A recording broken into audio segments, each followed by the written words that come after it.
All right, episode 8, we are back. I'm super excited for today. We have a very special guest with us. It's Brendan Clancy, aka Super Producer BC, Barstool Sports producer for KFC Radio, as well as the We Gotta Believe podcast and Mail Time. Is that correct? That's it. Yeah. Thank All you. right, Happy to be perfect. here. Yeah, I'm stoked to have you here. And like I was just saying to you before, I was really surprised that you responded to me.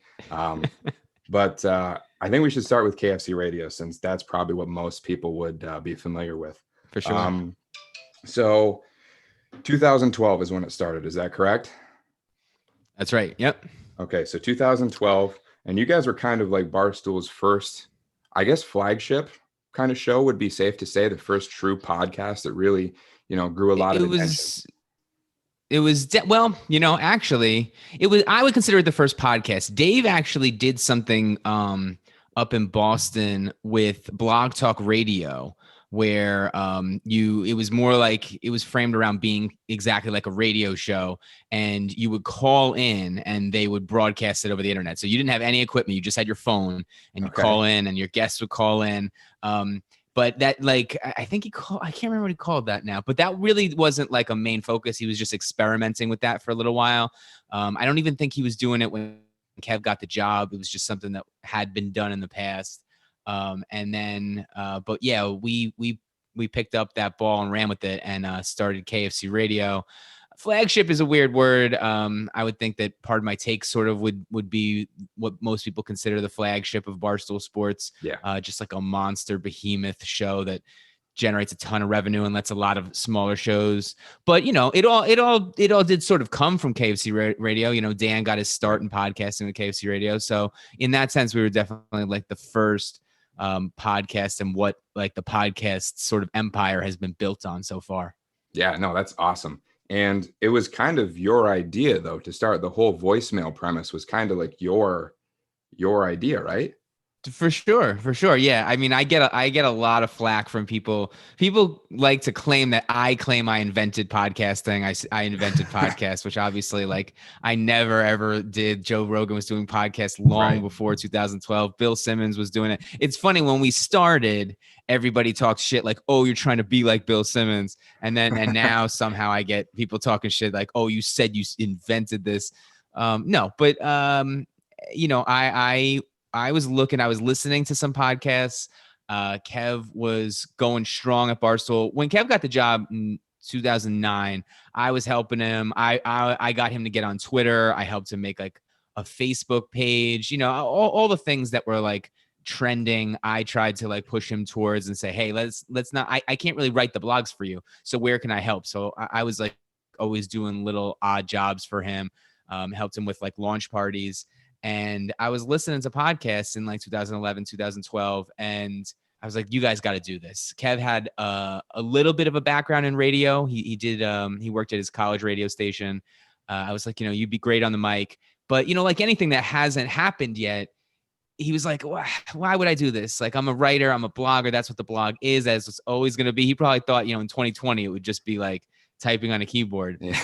I was like, I knew this had to grow. I knew it had to get bigger and better. So I said, let's start a podcast. And he just was like, I don't get it. I don't know why we would do this. I don't know how we would do this. And then I came across Google Voice and I was like, this is what we're going to do. You post this phone number. I guarantee a ton of people will call in. They'll ask you questions. You'll just answer their questions. You don't have to come up with any like, different new ideas, original content. Like, that's how we're going to start. We're just going to answer questions.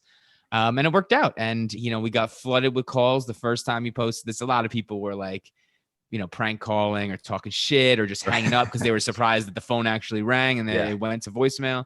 And that's like, you find these weird little mechanisms that, if somebody just wants to talk, if somebody wants to start a podcast, they will. But if they don't, you can say, hey, what about this? That's the sort of the role of the producer. Like, what if we try it like this? What if we try it like that? And it really took off after that.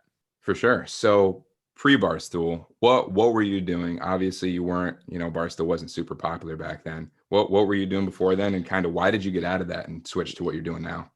I was and had done real estate basically since I was like 18 years old. I worked in the engine rooms of these New York City skyscrapers. It's just like, all the equipment, the boiler, the air conditioning, all the stuff. I worked my way up from the bottom, ended up in management. This is what my dad did. So I kind of had like a little nepotism. He helped me out. He helped me get some jobs.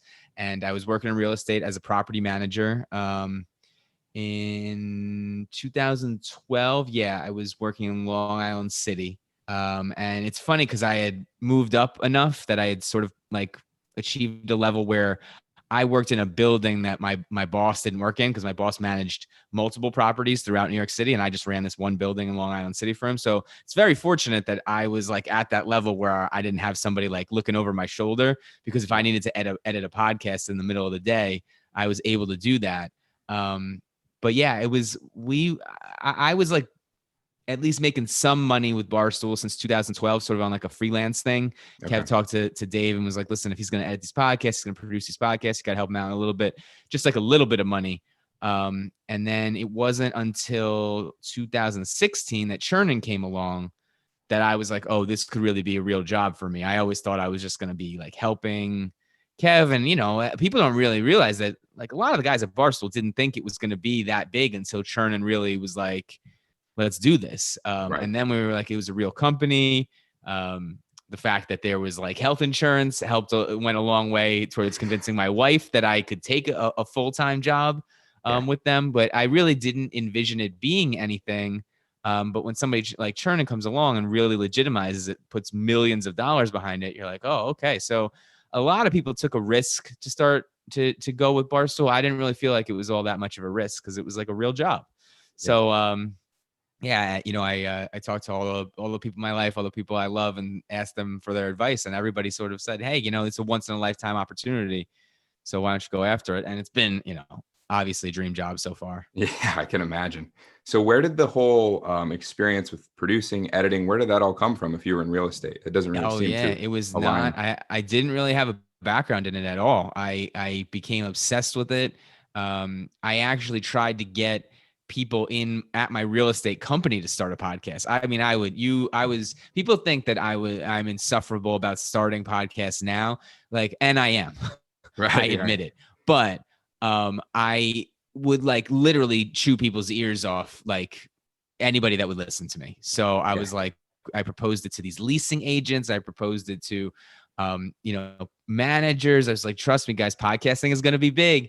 And it was just because I was so super interested in it that I researched it. I tried to figure out every step of the way. I was listening to this podcast, Smart Passive Income, that was a lot about business building. And because he was doing a podcast, Pat Flynn, he's still doing it. It's still an incredible podcast to listen to, incredible content. He would suggest, you know, like, this is how you can, you know, create some of your own content. So he had tips. And another thing, I think he switched his website up, but it used to be called podcastanswerman.com. This guy just wrote thousands of blogs, troubleshooting every step of the way. So it was just like the internet. I watched a couple of YouTube tutorials. I bought some equipment. I had tons of equipment that I had to lug all the way up to the Upper East Side to Kev's bedroom to start recording. But it was all sort of just like self-taught. It's no classes, no on-the-job experience. Now we have a ton of amazing resources. Like, you know, now I can like just, you know, like ping All Biz Pete and be like, how do we do this? How do we do that? You know, like we have some really much more like technically sound people than anything I could ever hope to be. So now I get to just ask a few questions. Hey, how do we go live and push to Twitch? Hey, how do we do all this? I don't have to figure out nearly as much as I did back then. Then I had to just jump on the internet, use the Google machine and like, how do you do this? How do you use a Behringer mixer? And I screwed up so many times along the way. But you know what? When you really screw up, you usually only do that once. Like you really fuck up and lose like an entire episode. I'm thinking about a few in particular that I just completely blew out the audio, and I was like, oh, I don't do that again. Yeah. So I was on the job learning. No, that's awesome. That's great. That's kind of what I've been trying to do too, is honestly like watching content like your own and other people on YouTube. Really, I've been able to learn everything I have about it just through watching a few hours. And that's what I'm trying to give back like that. Like I'm trying to show, and I mean, there's a selfish reason to it too. If I could help somebody else start like the next great show, whether it's, you know, your show or like, you know, it's like a fantasy football show or, you know, whatever people are looking to do, if I can help out, like, you know, I want friends in high places too. So that's what I'm just trying to put out there so that people can search for it, find me, find the way I did it, and we can troubleshoot it together. Yeah, that's perfect. That sounds like a great plan. So fast forward to today, KFC Radio, incredibly popular, right? I don't think any of you guys really would have expected it to blow up as much as it did and be, as successful as it is. Maybe you did, but I don't think a lot of people would. I would say I was like optimistic about it, but it was such a different time. I didn't think there'd be as much money in podcasting. Like I knew there'd be money. I knew you'd be able to make money, but podcasting really, like I'd say 2014, Serial comes along and it really goes bananas. Like I did not think, and it's not like just KFC Radio. Like I did not envision that Pardon My Take could reach the levels that it has reached. Not the show itself. I didn't think there could be any show that was as big as that. I mean, we're talking about like, competing with radio, competing with television, dwarfing some major personalities. I didn't fully foresee the game getting as big as it has. I was just like, this is good. This is a good idea. More people should do it, and we'll see where it goes from there. Right. So why do you think it's been as successful, and why do you think it's kind of continued to grow? And why do you think it really seems to me like there's no indication of it slowing down anytime soon? Why do you think that is? The industry in general, you're talking about, or KFC Radio? KFC Radio. I mean, I think really everything at Barstool, I guess. Yeah. I mean, Barstool is so wide and varied, and I think that like that is our main strength, that we're just like bringing in all these personalities in, and Dave and Erica just sort of let them do them. Dave is like has an eye for talent, and it's weird though. It's like such a broad eye. He can see how people will be interesting in such vastly different ways. Like, you'd think that like somebody would like, Lorne Michaels is just like, you're a funny person who I think can write and perform in sketch comedy. It's very like clear. Like I can see that and do that. Dave can find, like he's got a great eye for podcasters on camera, behind the scenes. So that is a unique, driver behind Barstool's success, just being so broad and being so real, and then kind of just melding them all together in sort of like this fun house that's Barstool HQ, that like hopefully we can just be back in full force soon. Fingers crossed. So, but podcasting in general, like I think one, like once the technology caught up and everybody's iPhone, you could just put it right in there, plug it in. Because I'm just thinking about how I used it. I was just like, getting on the subway for 35 minutes to go to work, I can listen to, Joe Rogan, Bill Simmons, this serial murder mystery. That was so fascinating that like everybody got obsessed with that. Right. So that was just like part of how people were behaving. Radio has been successful for so long. This was like the modern version of that, where it was on demand, which I think people underestimate. I mean, everybody knows that Netflix and Amazon and all that stuff, it's been so successful because of this on-demand world. Yeah. But podcasts were like sort of ahead of its time with that, where they were like, we're going to give this to you. It's going to be in your pocket. Listen to it whenever you want. It's just, I don't know. It's like right time, right place, but it's definitely just something that the masses have embraced. And then, as far as KFC Radio, it's always been just like two or three guys, shooting the shit. A lot of things have tried to emulate that. And I'm not saying we're the first show to ever do something like that, but it's just real. And then because Barstool was so successful, people just got interested, and you either like KFC or you don't. You either like Feidelberg or you don't. And there's just a lot of people who like it, and they just get up there and be themselves. So it's kind of just like it doesn't even need to really reinvent itself much. It's just like, we have fans. These guys are just going to keep being them. God willing, it'll just keep being successful. Yeah, I feel like that's really why Barstool, like you're saying, is as successful as it is, because, Dave brings all these people in, and he doesn't want to change them really. He gives them the opportunity to be their genuine selves. And, if people don't like that, well, fuck them. Like, they're not going to change just to try and meet the expectations of, thousands of eyes. Yeah. And then he puts people around him and them that just help them be successful by them being them. It's like people say like, oh, hey, I'm looking to get into on-camera work. Does Barstool have any openings? And I'm like, you mean like, are we casting something right now? Like, if you're a host and it's like, we're looking for a Bachelor after show and we're just going to cast it. It's like, no, that's not how it works. We look for personalities that work like organically, that just sort of bubble up. And then we figure out what they can do, and we build something around them. Like, it was just like Caleb needed an intern. got Glenny Balls. Glenny Balls, for some reason, said he needed an intern, got Rhea. Yeah. Rhea didn't like The Bachelor for a long time, then started watching The Bachelor because of Fran. Now they have an after show like that. It's so organic. It's not like we ever like, hey, we need to maybe like a few things. If something just doesn't come up with something like a certain field, we may go out and look for it, but then we have to find that they're doing that already and they're doing it well and that they would be a good fit. Like, it's not like we were looking for somebody to do impressions of Nick Saban. Joey Molinaro was just doing it, and we were like, this is fucking funny. So we reached out to him, and I'm sure he had a bunch of offers. But it was like, it's all organic. It's not like, Dave was sitting there like, get me someone who does impressions. Like, it just happens, and we act on it. Perfect. Kind of changed it up a little bit. So Kevin obviously is kind of under this spotlight, right?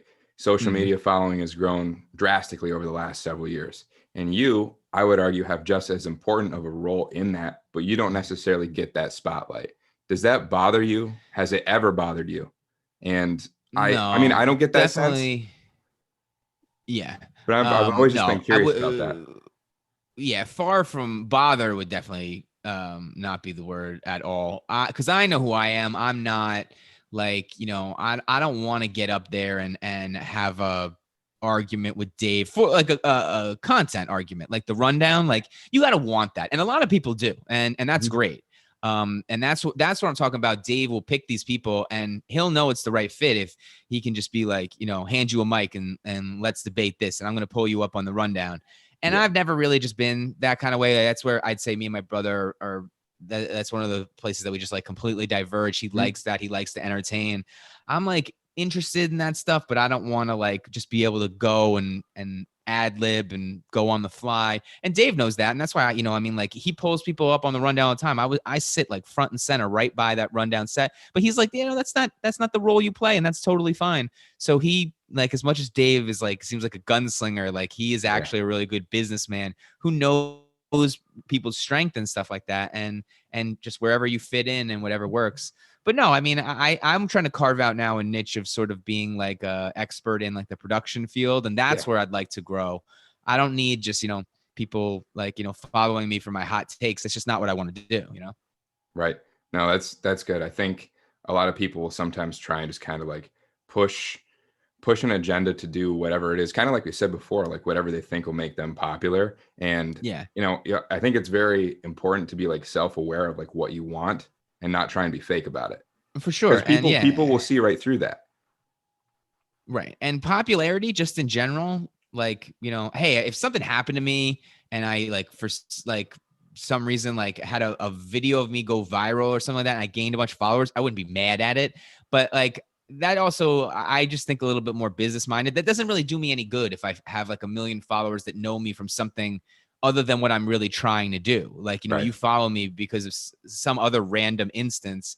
And it's just like, well, you're going to get a bunch of like Mets tweets and like podcast production stuff. If you're not interested in that, it doesn't do me any good that I would have like, 1 million followers. I mean, I'll take the 1 million followers and I'll figure out a way to do something with it.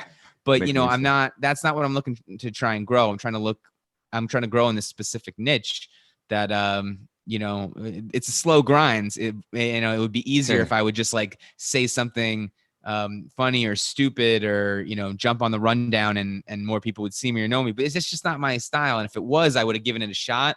I'm saying like, I can't do that. I can't do that well. It's not like I'm just choosing not to be on the rundown. I'm like, that's not my thing. I wouldn't be good at that. So I haven't really pursued that. Right. No, that's a perfect answer for me. So talking a little bit more about the specific content that you're making, right? You're kind of trying to basically be a voice for people, try and get them to start a podcast and give them any advice. Why is it that you want to do this? Why are you so persistent about putting content out there? And why do you want to help these people? Like myself. I'm just like, I was in a boring cube job that actually like I was doing well in. It was going to be good for me. My dad worked in it. So like I got to like always talk business with him. But it was just like, I don't know, you just feel like, oh man, this is still just like a grind. And maybe I'm going to do this for the rest of my life. I thought I was, but then I said, you know what, let me try and do something else and just see what comes of it. And it worked. And I'm just so much happier for it. So it's that the fact that I could just say, hey, like, you should try this. It'll make you a lot happier, and it could lead to a much better life. Not that, working at an office job is a bad life, but it's just like, if you are interested in this and you pursue this, I'm not like knocking down people's doors and saying you should start a podcast. I put it out there. People who find it are interested in it. It's that. And then it's also the fact that I think that content marketing is the future. I think that like literally every business needs to start a podcast. Every business needs a YouTube channel. It doesn't need to be top of the charts. It doesn't need to be, pardon my take. It needs to be, like just something that provides information for their audience and their marketplace. So I think everybody should be doing that. So I do see that as like the next wave of almost like marketing coming. So I want to be in on that and see if I can make some money at that. But while I'm doing it, while I'm trying to teach like, a pizza shop that they should be starting a podcast and capitalize on the fact that Dave Portnoy does pizza content. I'm also like, hey, and if you want to do a fantasy football podcast, I'll talk to you too and say, how can I help you? Yeah. Perfect. No, that's great. And as far as like me asking you stuff on just kind of your background, that's kind of all I had. So I know you're kind of running out of time here. We got about 10 minutes left. Whatever advice you can give me will be great. I know one of the things you're definitely going to say is post more.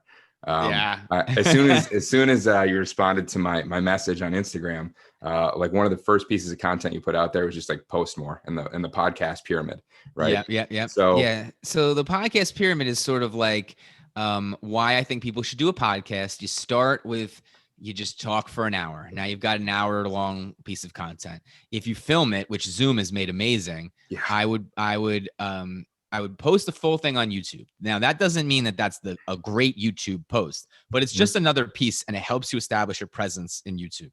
Okay. Then I would clip that out into at least 2 10-minute segments, because YouTube favors a 10-minute post in the algorithm. So if you have something that sort of like is one subject matter where you're not all over the place, and you can just give it a title. You can optimize it for search, because YouTube is the second biggest search engine out there behind only Google itself.